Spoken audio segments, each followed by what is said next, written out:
Мы придаем особое значение сотрудничеству государств-членов в рамках ОДКБ, как гаранту безопасности в регионе. Текущая ситуация в Афганистане вызывает серьезную озабоченность. В свою очередь, Кыргызская республика привержена принципиальной поддержке двусторонних дружественных отношений с Афганистаном и невмешательства в его внутренние дела. Мы надеемся на скорейшую стабилизацию ситуации в Афганистане и формирование нового инклюзивного правительства с приемлемым для народа этой страны вариантом государственного устройства.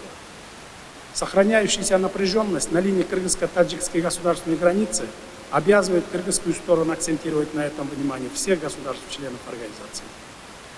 Кыргызская республика, являясь миролюбивым, открытым и демократическим государством, с первых дней независимости проводила и проводит последовательную, дружественную, добрососедскую и взвешенную политику в отношении соседних стран и в целом ко всем государствам мира. Позиция Кыргызстана о необходимости разрешения спорных вопросов между странами исключительно мирным путем и политико-дипломатическими методами за столом переговоров остается неизменной и сейчас. С учетом текущей ситуации считаем необходимым укрепление доверия в районе границ для обеспечения внутренней безопасности и взаимопонимания между государствами, членами ОДКБ.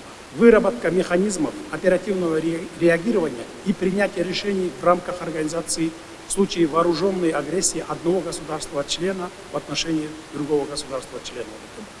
Со своей стороны, Кыргызстан намерен и далее продолжать стратегический диалог с партнерами по организации по всем вопросам, представляющим взаимный интерес в целях обеспечения эффективности и результативности их деятельности.